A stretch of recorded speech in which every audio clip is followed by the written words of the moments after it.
What would you do if the man you loved, the man you legally married the father of your unborn child, tried to erase you not with a whisper, but with a spectacle? Imagine the most opulent wedding of the year, a gathering of the world's elite hosted at the legendary Biltmore estate. The groom, a self-made millionaire, the bride a society heiress. But as the vows are about to be spoken, the grand doors swing open, and there stands a woman, her presence silencing the entire hall. She isn't a guest. She isn't a jilted ex-girlfriend. She's his wife, and she's holding the one thing that can turn the entire glittering affair to ash, the real marriage certificate. Amelia wasn't born into Julian Thorne's world of shimmering glass towers and silent electric cars.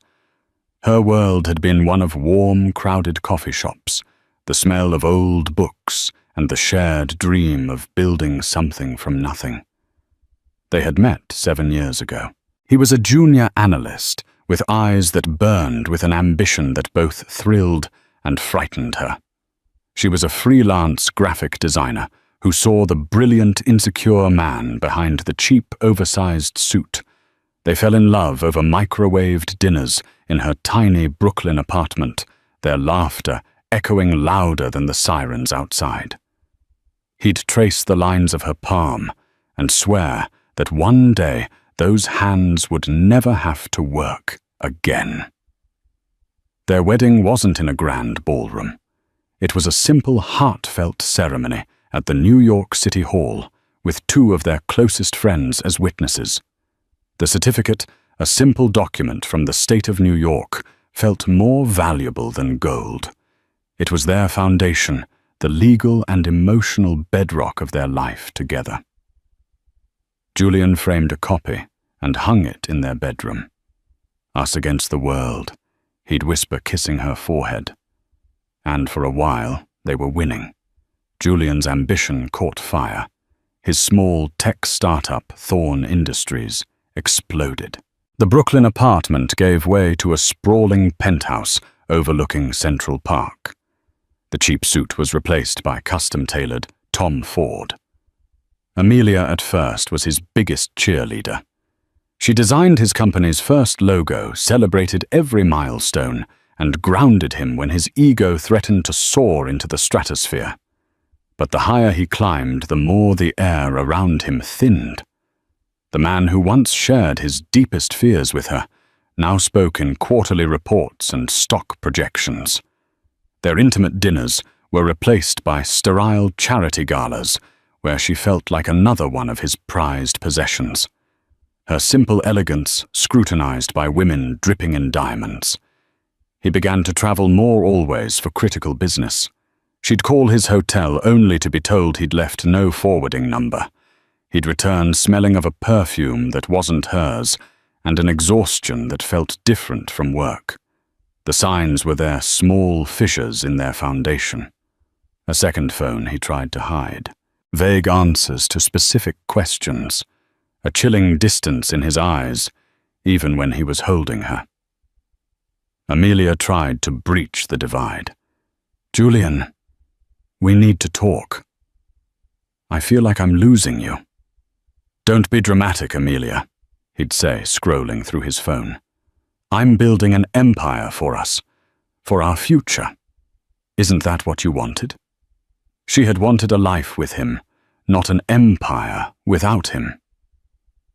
The discovery that she was pregnant was for a fleeting moment, a ray of hope. This would save them. A child, their child, would be the anchor they needed. When she told him, his reaction was muted. He smiled, a practiced corporate smile that didn't reach his eyes. He kissed her a peck on the cheek. "That's wonderful news, darling.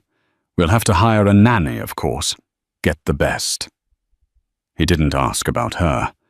He didn't place a hand on her still flat stomach.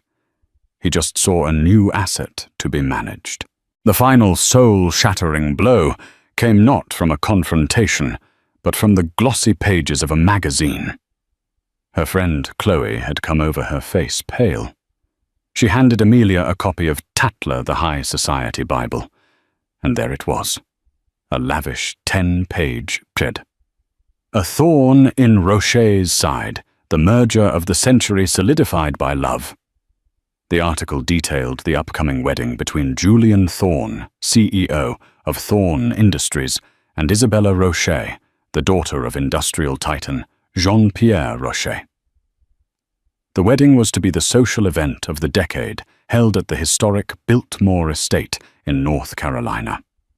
The accompanying photos showed Julian beaming his arm wrapped possessively around a stunning icy blonde. They looked ecstatic. They looked inevitable. Amelia felt the air leave her lungs. The magazine slipped from her numb fingers. It wasn't just an affair. He wasn't just leaving her. He was attempting to publicly and completely erase their existence, their love, their vows, their life. All of it vaporized for a better business deal. He was going to commit bigamy in front of the entire world. The framed marriage certificate in their bedroom seemed to mock her. Us against the world. The world, it turned out, was Julian. For a full day, Amelia did nothing. She sat in the silent penthouse, the city lights twinkling below like a galaxy of indifferent stars. She didn't cry. The shock was too deep, a frozen shard of ice in her chest where her heart used to be. The baby inside her gave a gentle flutter, a tiny, insistent reminder that she wasn't just fighting for herself anymore. On the second day, the ice began to crack, and white-hot fury took its place. He thought she was weak. He thought she was a relic of his past that he could simply discard. He had miscalculated. He had forgotten the woman who had believed in him when he had nothing, the woman who had helped build the very ladder he was now kicking away. She picked up the phone. She wasn't calling a friend to cry. She was calling the sharpest, most ruthless family law attorney in New York City. "My name is Amelia Thorne," she said, her voice steady and cold as steel. "My husband is Julian Thorne, and I need to stop a wedding." Marcus Vance was a man who operated in the silent, brutalist canyons of corporate and family law, where fortunes were won and lost on the fine print of a prenup. When Amelia Thorne walked into his office, he saw what most people saw: a beautifully fragile woman, her designer coat failing to hide the grief in her eyes. But when she spoke, he heard something else entirely. He heard precision. He heard fire. "He's not just cheating on me, Mr. Vance," Amelia began. Her hands clasped tightly on the polished mahogany table. "He is attempting to commit felony bigamy in a very public forum, presumably to secure a merger with Rocher Consolidated. He believes I will simply disappear." She laid it all out: the City Hall wedding, the years of shared life, the sudden emotional Arctic freeze, the pregnancy, and the Tatler article, which she placed on his desk. She then produced a certified copy of her marriage certificate. Marcus examined the document. It was perfect, ironclad, a public record. "He's either monumentally arrogant or monumentally stupid," Marcus mused, leaning back in his chair. "He's both," Amelia stated flatly. "His arrogance makes him believe he can get away with anything. His stupidity lies in underestimating me." "So what is the goal, Mrs. Thorne?" Marcus asked, his gaze sharp. "Do you want to file for divorce now? We can file an injunction to stop the wedding, serve him with papers quietly." Amelia shook her head, a slow, deliberate motion. "No. A quiet injunction is what he expects. He'd pay me off. His lawyers would bury me in paperwork and non-disclosure agreements. He'd paint me as a disgruntled, hysterical ex trying to extort him. The world would see him as the victim. The merger would still go through. No. She leaned forward, and for the first time Marcus saw the warrior beneath the porcelain skin. I don't want to stop it quietly. I want to stop it publicly. I want to be the just cause when the officiant asks. I want every single one of his new powerful friends to see the fraud he is. I want Jean-Pierre Rocher to watch his daughter's fantasy crumble into illegal dust. I want to do it at the altar. Marcus was silent for a long moment. This was not the usual playbook. It was audacious, risky, and could blow back on her in unpredictable ways. It was also, he had to admit, brilliant. It was a strategy of maximum impact. A public confrontation is a high-wire act, he warned. They will have security. They will try to remove you, discredit you instantly. Which is why you'll be there, Amelia countered. Not next to me, but as a guest. You'll have copies of all the legal documents. When they try to throw me out, you step in. Not as my lawyer initially, but as an officer of the court, preventing a felony from being committed in his presence. You will be my legal shield. Over the next 2 weeks, they planned the operation with the precision of a military campaign. Marcus filed the initial divorce proceedings, but put a hold on having them served. The filing created a legal timestamp, proving her actions were premeditated and not a crime of passion. They gathered evidence photos of Amelia and Julian from over the years, affidavits from the friends who witnessed their wedding financial statements, showing their intertwined assets. Amelia, meanwhile, underwent her own transformation. She stopped grieving the man he was and started strategizing against the man he had become. She ate meticulously for the baby's health. She practiced calming breathing exercises, and she researched every member of the Rocher family and the Thorne Industries board. She was no longer a victim. She was a tactician. Her choice of attire was critical. She wouldn't go in rags or in horse-mourning black. That would be playing the victim. She chose a dress of deep sapphire blue, a color of royalty and power. It was elegant, impeccably tailored, and designed to accommodate her barely there 4-month bump. It was a statement of quiet, undeniable presence. The day before the wedding, Amelia flew to Charlotte, North Carolina, checking into a modest hotel far from the opulent resorts where the wedding guests were staying.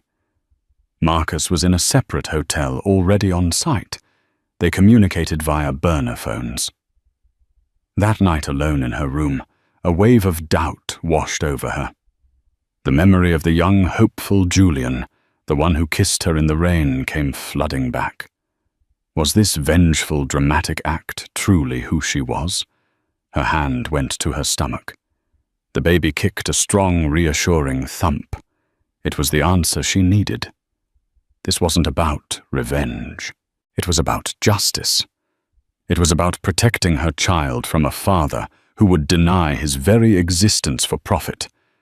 It was about claiming her own story, not letting him write it for her. She took out the original marriage certificate from its protective folder. The paper felt heavy, real.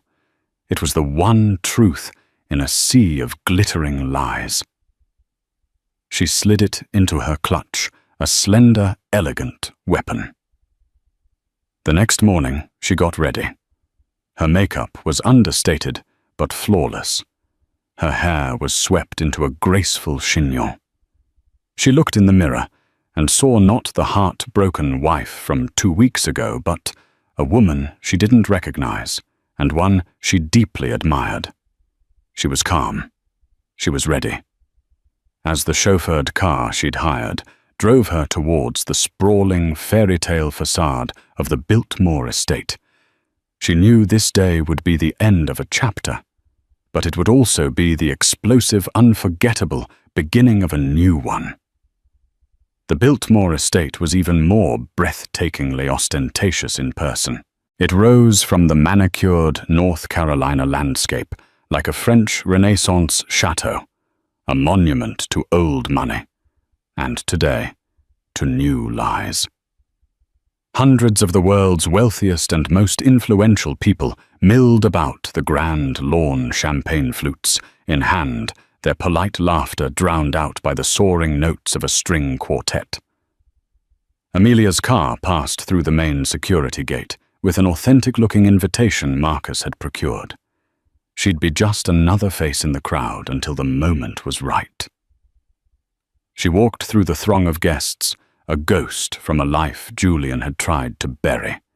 A few people gave her appreciative glances, noting the quiet elegance of her sapphire dress, assuming she was just another guest on the bride's side. The anonymity was a cloak. She found a position in the back of the grand hall, where the ceremony was to take place. The room was a symphony of white roses and lilies, their cloying scent thick in the air. A crystal chandelier the size of a small car hung overhead, casting a brilliant, unforgiving light on everything. Then the music changed. The guests hushed. At the far end of the impossibly long aisle stood Julian. He was immaculate in his tuxedo, his face beaming with triumph. He looked every bit the master of the universe. He caught the eye of Jean-Pierre Rocher in the front row and gave a confident nod. This was the pinnacle of his life's work. Then came the bride. Isabella Rocher was a vision in white, a cascade of designer lace and diamonds. She was beautiful poised and walking towards a man who was already married. A pang of something close to pity struck Amelia, but it vanished as quickly as it came. Isabella was no innocent. The gleam in her eye was one of victory. She had won the ultimate prize. Amelia's heart began to pound a frantic drum against her ribs. She took a slow, deep breath, her hand unconsciously moving to her stomach. "Stay calm. Your moment is coming." The ceremony was a blur of sanctimonious pronouncements about love, trust, and eternal union. Amelia felt a bitter laugh rise in her throat, but swallowed it down. Finally, the officiant, a serene-looking man, who was likely paid a fortune for his role in this charade, reached the pivotal moment. He smiled benevolently at the crowd.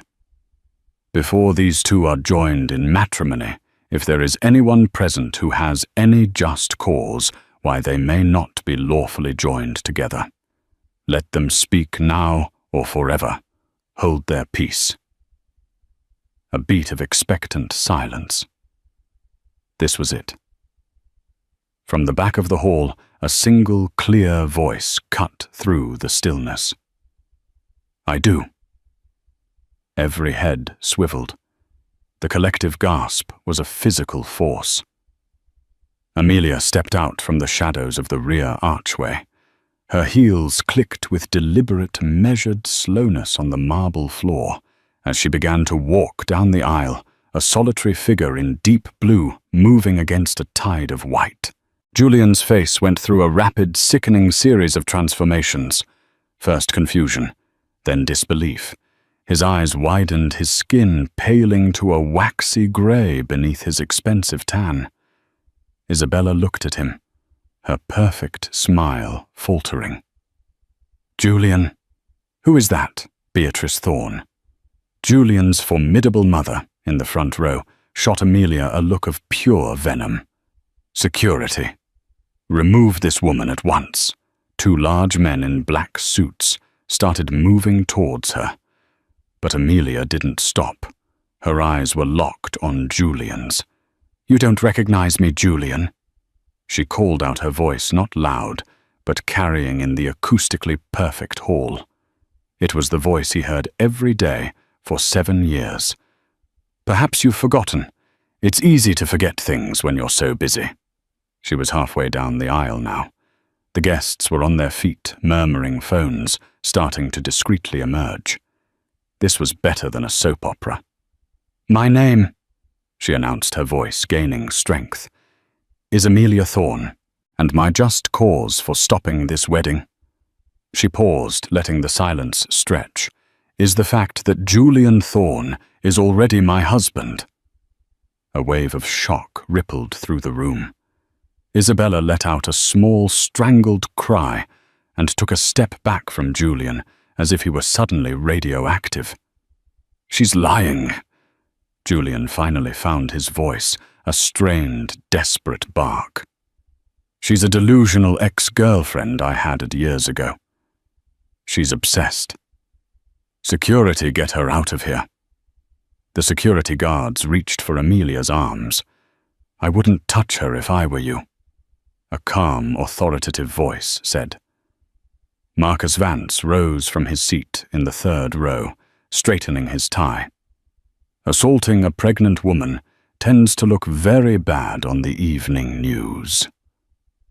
The word pregnant dropped like a bomb into the already volatile atmosphere. Isabella Rocher visibly swayed her hand, flying to her mouth. Jean-Pierre Rocher's face was a mask of thunder. "And she is not delusional," Marcus continued, walking, to stand a respectful distance from Amelia. "She is in fact the legal Mrs. Julian Thorne." "Prove it," Julian snarled, his composure shattering completely. "This is a pathetic shakedown." Amelia had reached the front. She was now standing just a few feet from them, the unholy trinity at the altar. She looked at Julian, her expression not one of hatred, but of profound, sorrowful disappointment. "You really should have remembered where you put this, Julian," she said softly. From her elegant clutch, she pulled out a folded document. With a flick of her wrist, she opened it. It was the original State of New York marriage certificate, the embossed seal gleaming under the chandelier light. "We were married on October 14th, 7 years ago, at New York City Hall. Our witnesses were Sarah and Ben Carter. I am 4 months pregnant with his child." Amelia said, her voice now resonating with absolute, unshakable truth. "This ceremony is a fraud. The man you are about to marry, Isabella, is a bigamist and a liar." She held up the certificate for all to see. In the dead silence of the hall, the only sound was the frantic clicking of a guest's phone camera, a sound that signaled the beginning of the end for Julian Thorne. The moment the certificate was revealed, the carefully constructed fantasy of the day didn't just crack. It detonated. The scene at the altar devolved into pure, unscripted chaos. Isabella Rocher stared at the document, then at Julian's ashen face, her own a canvas of dawning horror. "Julian," she whispered, her voice trembling. "Tell me this is a joke. Tell me she's a lunatic." But Julian was cornered, a trapped animal. His eyes darted from Amelia's unwavering gaze to Isabella's pleading face to her father's murderous expression. It's complicated," he stammered the worst possible answer. "Complicated!" Jean-Pierre Rocher's voice boomed from the front row as he strode forward, his face purple with rage.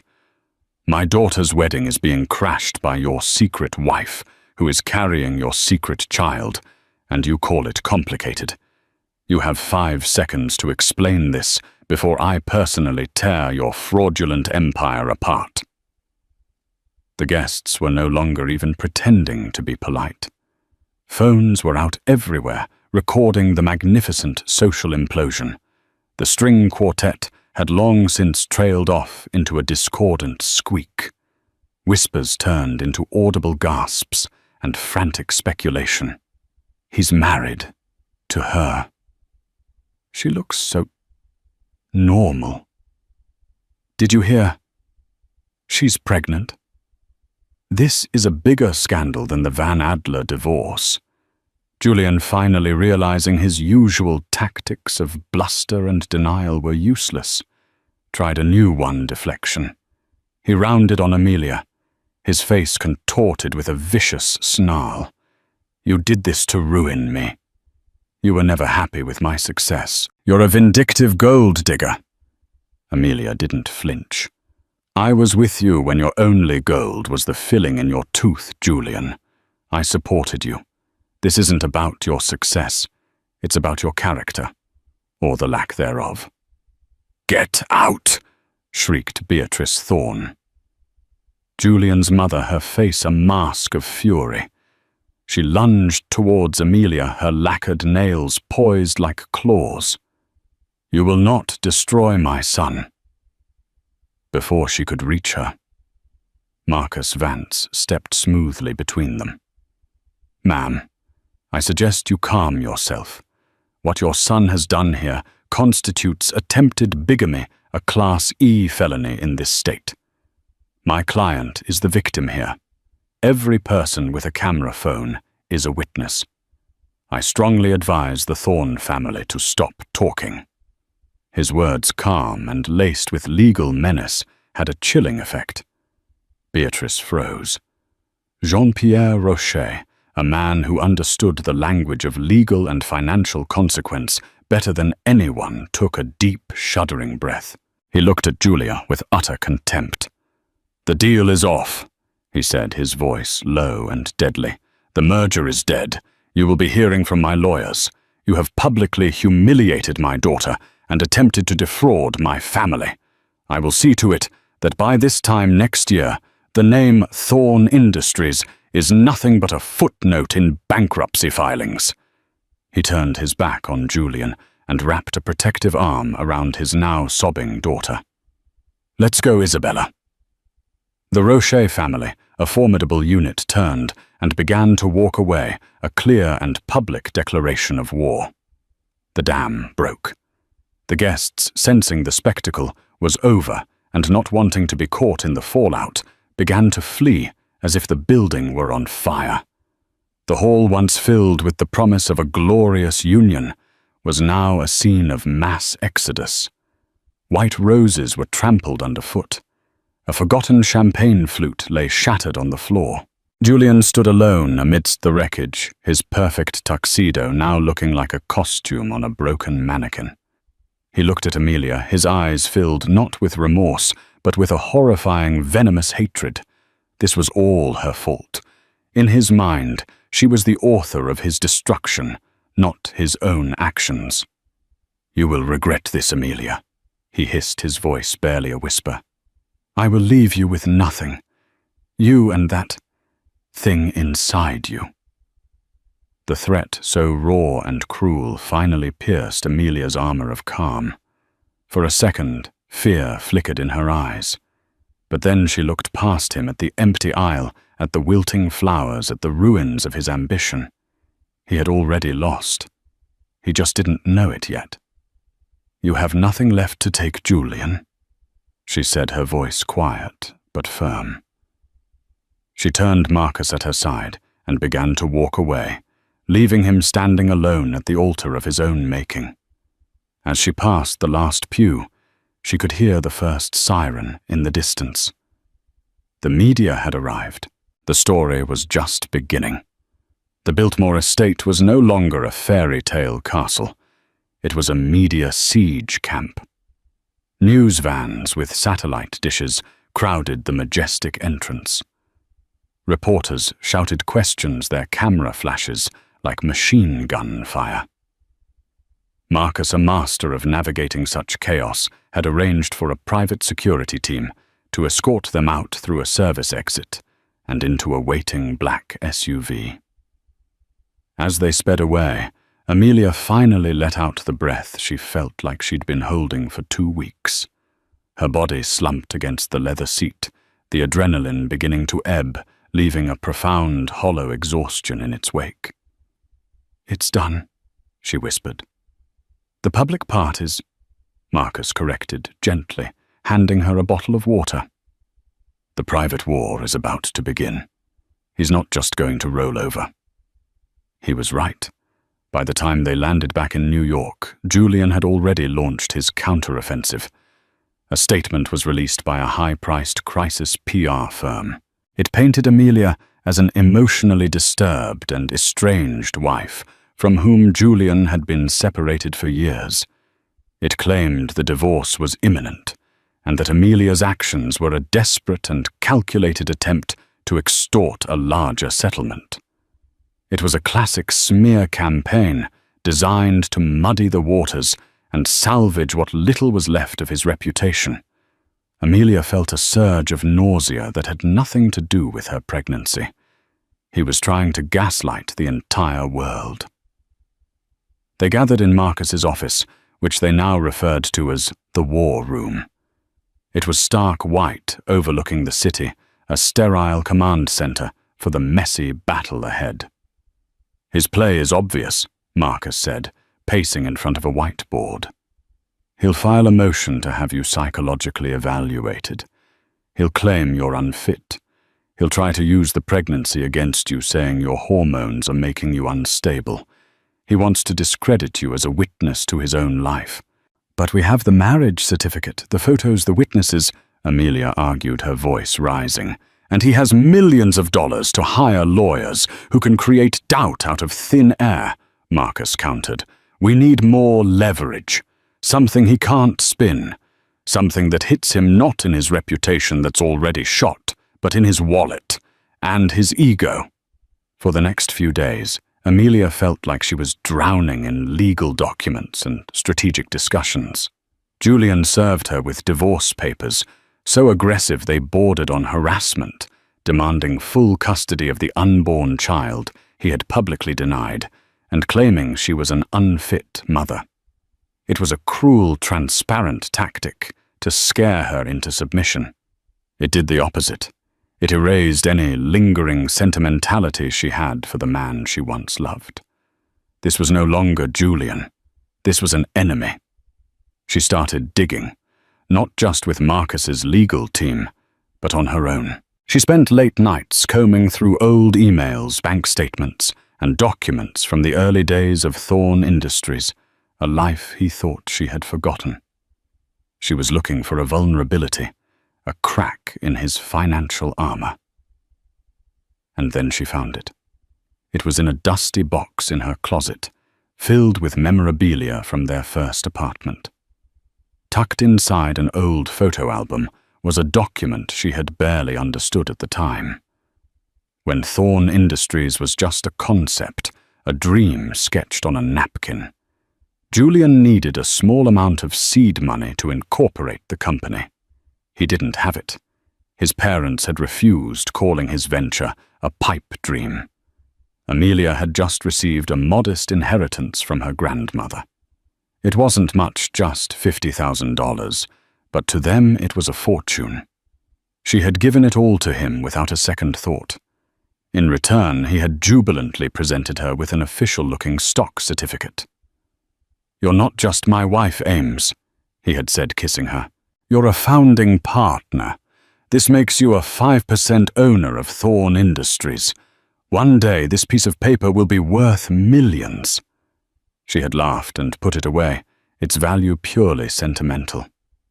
Over the years, as the company grew and went through various rounds of financing, Julian had presented her with stacks of new documents to sign. "Just legal formalities for the new investors, darling," he'd say dismissively. Trusting him, she had signed. She assumed her initial 5% had been diluted into oblivion, worth less than the paper it was printed on. Julian certainly acted as though it had.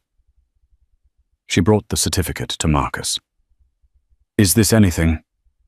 Marcus took the document, his eyes scanning the formal text the company sealed the date. He was silent for a full minute. Then he looked up, a slow, predatory smile spreading across his face. "Amelia," he said, his voice filled with awe. "This is everything," he explained.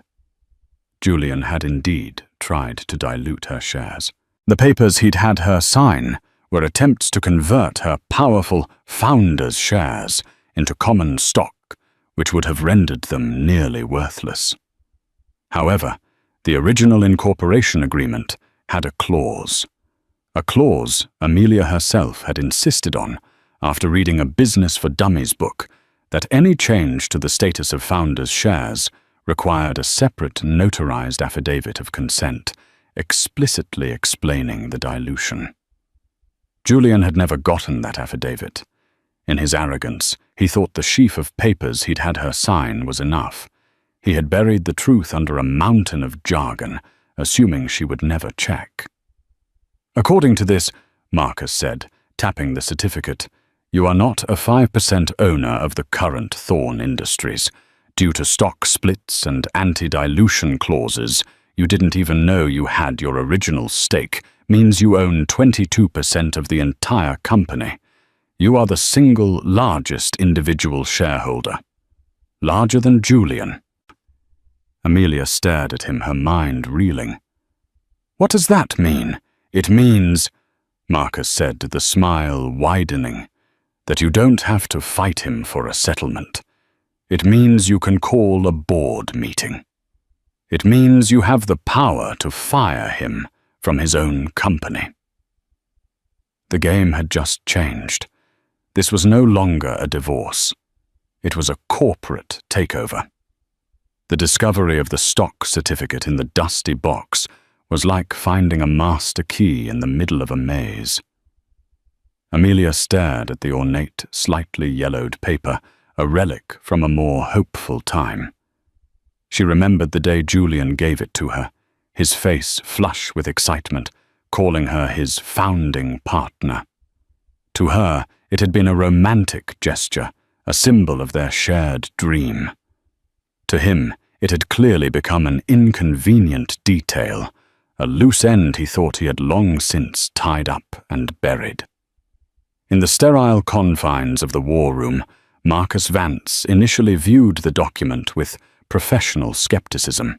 Amelia, in most cases like this, these initial shares are diluted to worthlessness over years of fundraising and restructuring. He probably assumes it's just sentimental paper. He presented me with other documents to sign over the years.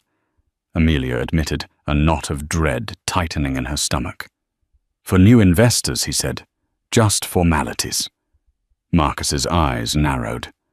"Let me see the company's articles of incorporation, their public record." For 10 minutes, the only sounds in the room were the clicking of his keyboard and the frantic beating of Amelia's heart. He pulled up documents on the large screen, his eyes darting between the original certificate and the digital files. A strange stillness came over him. "That absolute arrogant fool!" he whispered more to himself than to her.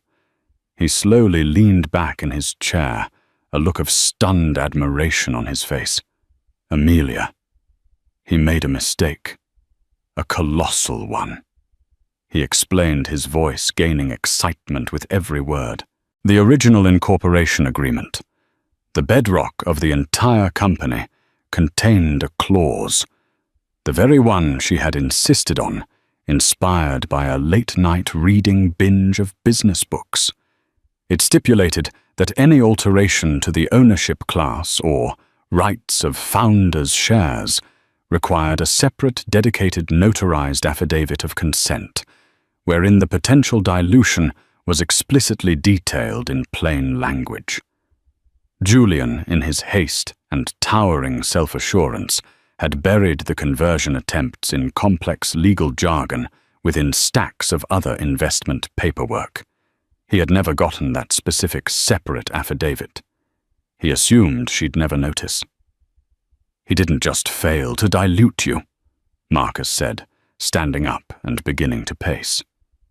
"The anti-dilution provisions attached to founders' shares, which you never waived, have been triggering with every funding round. Every time he sold a piece of the company, the charter protected your piece. According to these filings, and accounting for 2 stock splits." He stopped and turned to her, his eyes wide. "Amelia, you don't own 5%. You own 22%. You are the single largest individual shareholder of Thorn Industries. You own more of it than he does." The air left Amelia's lungs. It wasn't just a weapon. It was an entire arsenal. She wasn't fighting for scraps from his table anymore. She owned the table. A slow, cold fire began to burn in her veins. The grief she had carried for weeks finally burned away, leaving behind something new purpose. The strategy shifted instantly. The defensive crouch became an aggressive forward lean. The first move was executed with the quiet lethality of a sniper's bullet. Through a prestigious, unaffiliated corporate law firm in Delaware, they formally filed the paperwork to have Amelia's share certificate authenticated and her ownership status officially recorded with Thorn Industries Board and the SEC. There was no press release, no announcement. Just a procedural filing that would land like a declaration of war on the desk of Julian's general counsel. The fallout was immediate. Within hours, Marcus's phone began to ring incessantly. Panicked, blustering calls from Julian's legal team were met with calm, unassailable facts. "We are simply correcting a long-standing clerical error in the company's share registry." Marcus would state blandly, refusing to be drawn into an argument. The power dynamic had been irrevocably altered. Julian's motions to have her psychologically evaluated were quietly withdrawn. It was one thing to call a heartbroken wife unstable. It was quite another to level that accusation at your company's largest shareholder. With Julian's camp reeling, Amelia prepared for the second, more public strike. Marcus arranged an exclusive sit-down interview, not with a tabloid journalist who would focus on the salacious details, but with Eleanor Vance, no relation, a senior columnist for the Wall Street Journal, renowned for her sharp, unflinching analysis of corporate America. They prepped for days. Amelia wouldn't be a woman scorned. She would be a guardian of shareholder value. Dressed in a severe but elegant grey suit, she met the journalist in a neutral hotel conference room. She was calm, articulate, and masterful. "Ms. Thorne," the journalist began, "the world knows about the events at the Biltmore. Your husband's camp has painted it as a domestic dispute spilling into public view." "That is the narrative Mr. Thorne would prefer," Amelia responded coolly. "However, I am not here today as a wife. I am here as a founder and the primary shareholder of Thorn Industries, and as such I have a fiduciary duty to address the catastrophic lapse in judgment demonstrated by our CEO. The attempted fraudulent merger with Roche Consolidated was not a domestic issue. It was a corporate action that has exposed this company to billions in legal liability and has erased nearly 40% of our market value in 2 weeks. That is a boardroom issue." She spoke of her deep concern for the company's thousands of employees whose jobs and pensions were put at risk by reckless, ego-driven leadership. She never called Julian a liar. She referred to his verifiably false statements to a potential business partner. She never called him a cheat. She spoke of a breach of the morals clause in his executive employment contract. The final question was pointed. "So what are you going to do?" Amelia looked directly into the camera, her expression one of grim resolve. "The brand's reputation has been severely compromised. Shareholder confidence has been shattered. To protect the future of this company, immediate and decisive action is required. I have therefore used my position as the leading shareholder to formally petition the board for an emergency meeting. The sole item on the agenda will be a vote of no confidence in the current CEO and a motion for his immediate removal." The article landed like a thunderclap. The stock, which had been bleeding out, didn't just stabilize, it jumped 8%. The market understood. This wasn't chaos. It was a coup. It was a course correction. The emergency board meeting was held 3 days later on the 50th floor. The air in the boardroom was thick with tension and the smell of expensive coffee. The 10 board members sat stiffly around the massive obsidian table. Julian at its head looked gaunt and furious. He watched Amelia enter, flanked by Marcus and a team of corporate lawyers, his eyes burning with a hatred so pure it was almost tangible. She met his gaze with the cool indifference one might show a failing piece of equipment. Ignoring the seat Marcus indicated along the side, Amelia walked to the opposite head of the table, creating a polar opposition to Julian. She remained standing. Julian's ally on the board, a man named Henderson, tried to seize control. This meeting is a farce, a transparently hostile maneuver born of a marital dispute. It is an abuse of corporate process. Before Marcus could respond, Amelia held up a hand.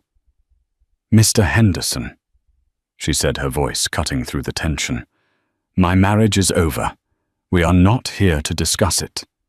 We are here to discuss the $300 million in shareholder value that Mr. Thorne has personally incinerated in the last month. We are here to discuss the impending multi-billion-dollar lawsuit from Roche Consolidated. We are here to discuss our company's brand being used as a punchline on late-night television. My personal life is the context, but his professional incompetence is the agenda. Do you understand the distinction?" Henderson fell silent. Amelia's gaze swept across the table, meeting the eyes of each director. "I am not here to ask, but to inform. Under his leadership, this company is facing an existential threat brought on not by market forces, but by one man's personal failings. As the person with the most to lose and the most to protect, I am fulfilling my duty." She straightened her shoulders.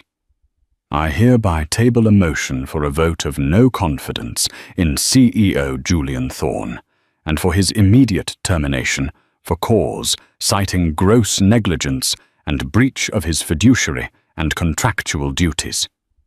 Julian shot to his feet, his chair scraping violently against the floor. "You will not do this. This is my company. I built it from nothing." "You built it with my money," Amelia retorted, her voice dropping to a deadly quiet. "You built it on a foundation you thought was made of my love and loyalty, but it was also made of my stock, and you have run it into the ground with your pride. The board will now vote." The lead director, a stern-faced man named Caldwell, knew there was no other choice. One by one, he called their names. The votes came in, some reluctant, others grimly resolute. The sycophants abstained. The serious directors, the ones who saw their own fortunes dwindling, sided with the woman who had a plan. "The motion carries," Caldwell announced into the stunned silence. 7-3. Julian Thorne is removed as CEO of Thorne Industries, effective immediately. Julian sank into his chair, a choked, guttural sound escaping his lips. The king was dead, and the queen, standing serene and resolute at the head of the table, was just beginning her reign. The silence that fell over the boardroom in the wake of the vote was more profound than any shouting match. It was the sound of a king being deposed in his own court. Julian Thorne, who had entered the room, a titan, seemed to shrink before their very eyes. The bespoke suit that had once projected power now hung on him, like a costume for a part he could no longer play. He stared at Amelia, his eyes a swirling vortex of disbelief, hatred, and for the first time a sliver of genuine fear. The lead independent director cleared his throat, the sound unnaturally loud. "Julian, as per the board's resolution, your access to company systems will be terminated immediately. Security will escort you to your office to collect your personal belongings." The walk from the boardroom to his office was the longest of Julian's life. He passed secretaries who suddenly found their keyboards fascinating, executives who looked away, and junior analysts who stared with a mixture of awe and pity. These were the people who had feared him, revered him, and envied him. Now he was a ghost haunting the halls of his own fallen empire. Amelia did not watch him go. She remained in the boardroom, coolly discussing transition logistics with the board, her voice the calm epicenter of the storm he had created. Her victory was not in his humiliation, but in her own quiet, unassailable control. For their final meeting, Amelia chose the battlefield of their shared history, the sprawling penthouse overlooking Central Park. When Julian arrived, he found it cold and sterile. The vibrant art they had collected was gone, replaced by pale squares on the walls. The custom furniture was shrouded in white dust sheets, giving the room the atmosphere of a mausoleum. It was a home no longer merely a high-value asset, awaiting liquidation. He was a trespasser in his own past. Amelia stood by the floor-to-ceiling windows, a silhouette against the glittering cityscape. She didn't turn when he entered. She let the silence stretch, forcing him to confront the emptiness he had wrought. Her hand rested protectively on her now prominent baby bump, a clear and present symbol of the future he had discarded. Finally, he broke. "What do you want, Amelia?" His voice was a rasp, stripped of its usual confidence. "You've taken my company. You've taken my reputation. You've won. What's the point of this final spectacle?" "This isn't a spectacle, Julian," she replied, her voice soft but echoing in the cavernous room.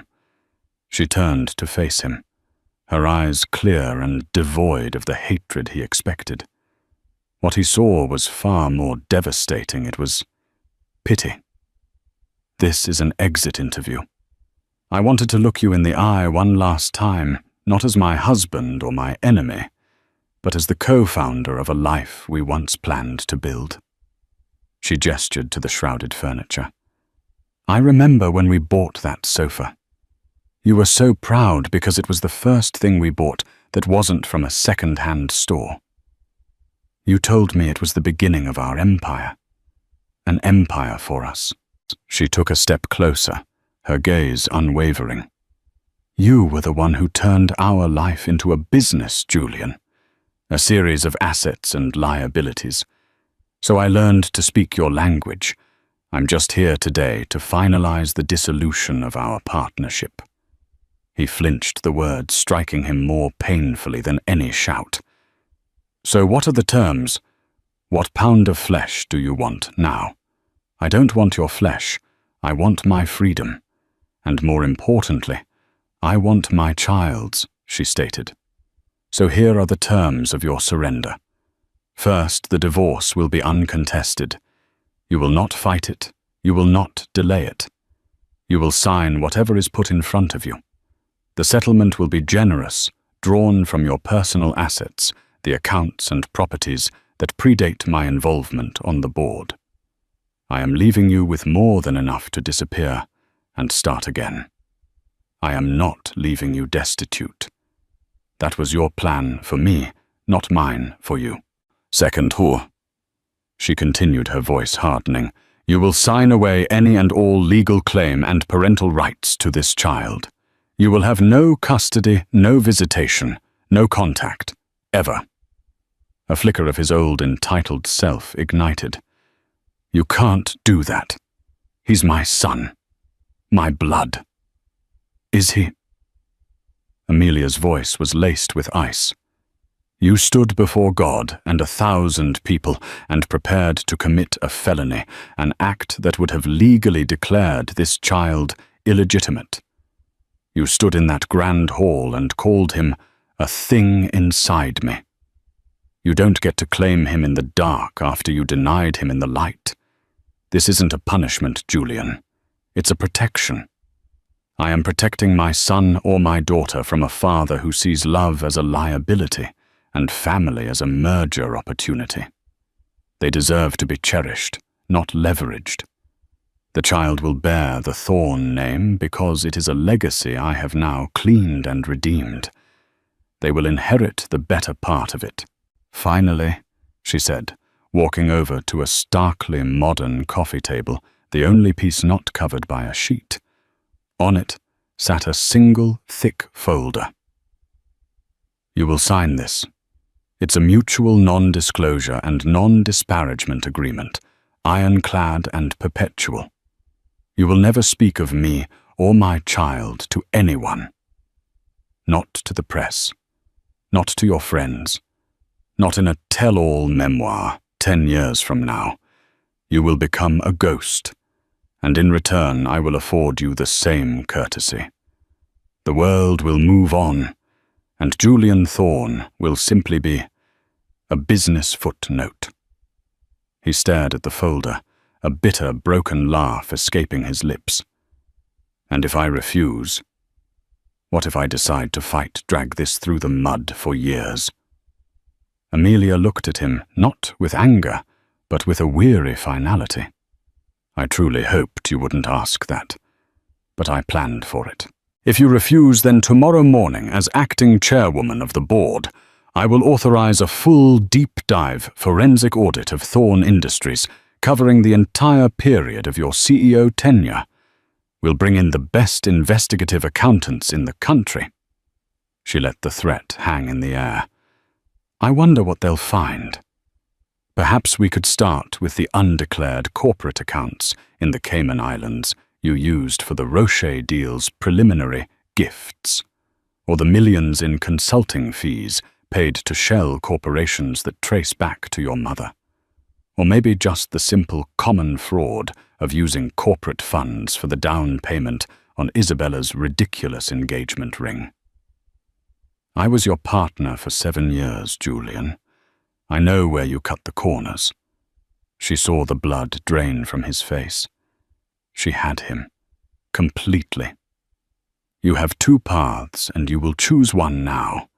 You can sign this folder, take your millions, and vanish with some dignity intact.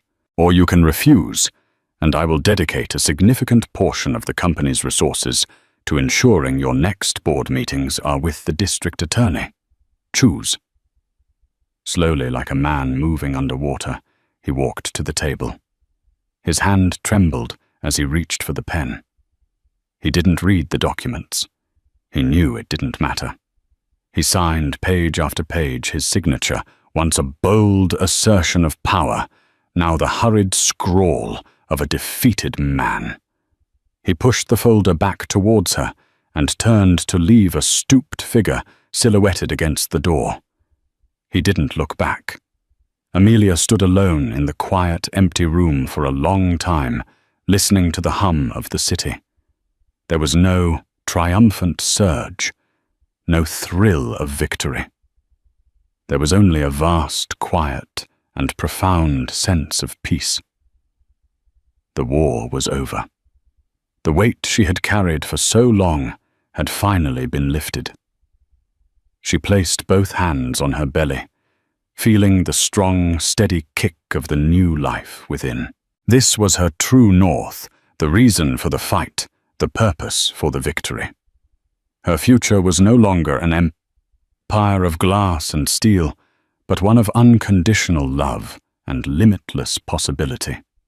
She wasn't a scorned wife or a corporate raider. She was Amelia Thorne, a mother, and she was finally, irrevocably free. In the end, this wasn't just a story about a wedding crashed or a cheater exposed. It was a story about the immense power that lies dormant in those who are underestimated. Amelia Thorne walked into that hall as a victim and walked out as a victor, not because of revenge, but because she chose to fight for her truth with intelligent strategy and unwavering courage. She proved that the strongest foundations aren't built on money or fame, but on integrity and self-worth. She didn't just reclaim her life. She rebuilt an empire on her own terms for the future of the one person who mattered most, her child. What would you have done in her shoes? Let us know in the comments below.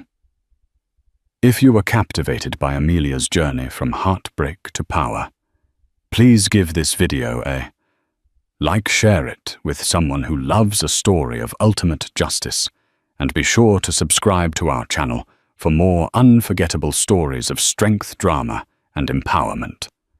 Click that notification bell so you never miss a single moment. Thank you for listening.